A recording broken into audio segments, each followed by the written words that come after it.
الله الرحمن الرحيم. دعوته صلى الله عليه وسلم لأفراد المشركين ممن لم يسلم. دعوته صلى الله عليه وسلم لأبي جهل.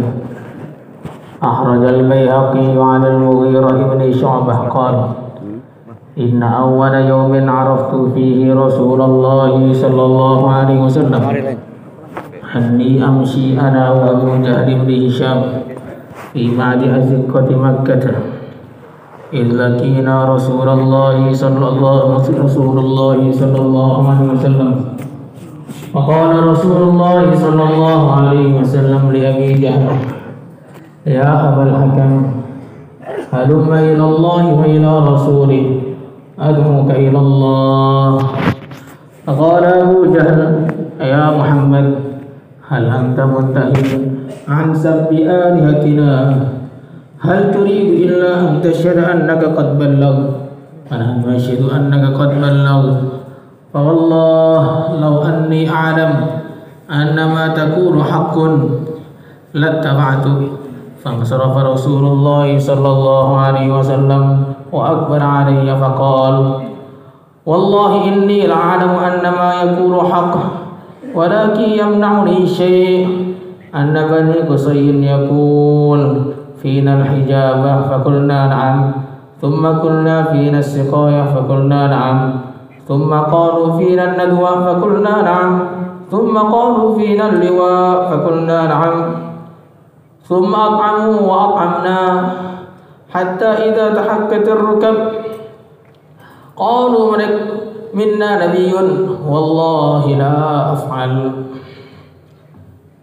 Dakwahnya baginda Rasulullah Sallallahu Alaihi Wasallam kepada orang-orang musyrik yang akhirnya tidak masuk Islam. Dakwahnya baginda Rasulullah Sallallahu Alaihi Wasallam kepada Abu Jahal.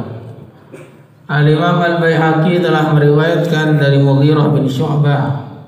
Beliau mengatakan, sesungguhnya hari pertama ketika aku mengenal Rasulullah Sallallahu Alaihi Wasallam adalah ketika aku berjalan bersama Abu Jahal bin Hisham di sebagian gang-gang yang ada di kota Mekah, lorong-lorong yang ada di kota Mekah. Tiba-tiba menemui kami Rasulullah Sallallahu Alaihi Wasallam dan beliau mengatakan kepada Abu Jahal, wahai Abul Hakam, marilah kembali untuk taat kepada Allah dan kepada Rasulnya.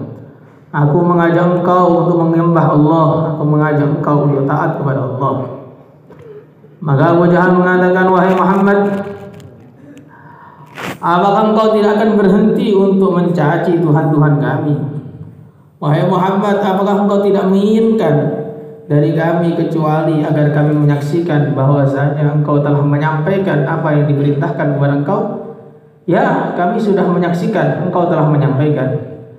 Demi Allah, seandainya aku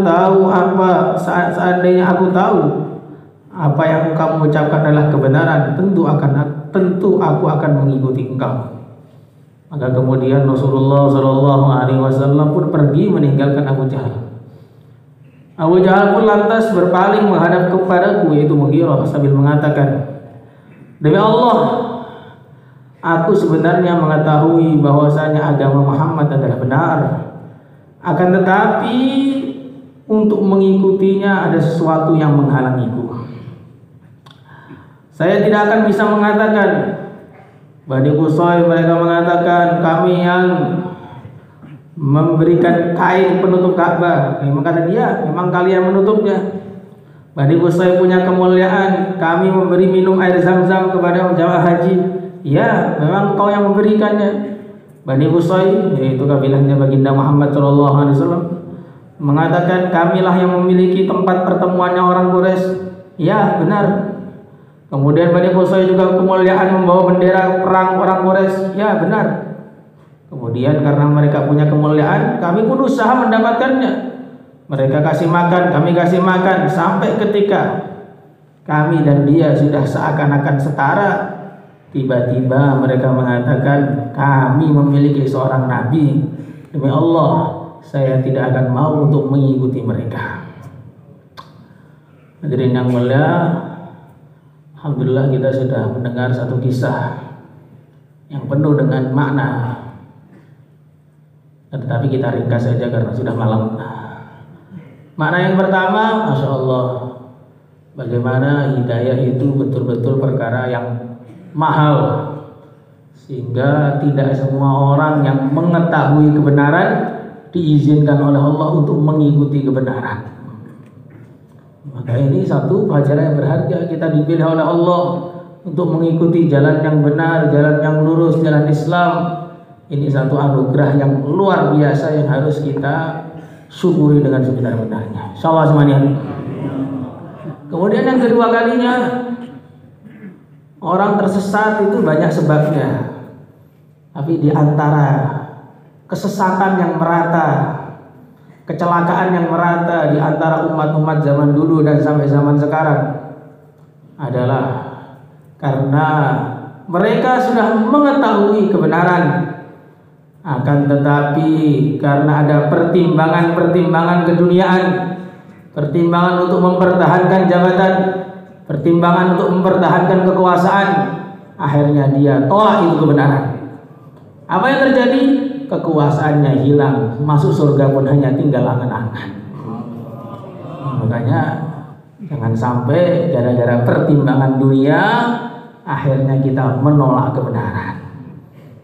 Kemudian yang ketiga kali, di antara sebab orang itu susah dapat hidayah adalah apabila dia memiliki sifat hasad dalam hatinya.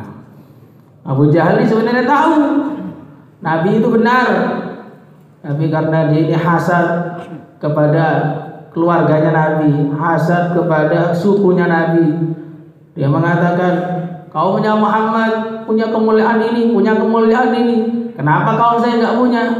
Walaupun saya tahu bahwa dia benar, tapi karena dia sudah mengalahkan saya, membuat saya sakit hati, maka dia masuk neraka pun nggak masalah asal nggak ikut Muhammad. Ini terjadi di mana-mana di seluruh dunia sampai sekarang ini. Maka jangan sampai kita memiliki sifat-sifatnya Abu Jahal ini sehingga akhirnya kita kumpul dengan Abu Jahal. Naudzubillah. Allahumma shalli ala sayyidina Muhammad wa ala ali sayyidina Muhammad. Alhamdulillahirabbil alamin. Allahumma ja'al ijtima'ana hadha ijtima'an mubaraka, tafarruqana ba'dahu tafarruqan marhuman ma'suma, la taj'alna wala ma'ana wala fina wala minna syaqiyan wala mahruma. Nas'aluka min khairin wa as'aluka 'abduka wa rasulika wa nabiyyika Muhammadin sallallahu alaihi wasallam, wa nasta'idzu bika min syarri ma sana'atika min 'abdika wa rasulika wa nabiyyika Muhammadin sallallahu alaihi wasallam. Antal musta'an wa alayka tuklan, la hawla wala quwwata illa billahil 'aliyyil 'azim. Sallallahu alaihi wasallam wa baraka ala sayyidina wa ala Muhammadin walhamdulillahi rabbil alamin.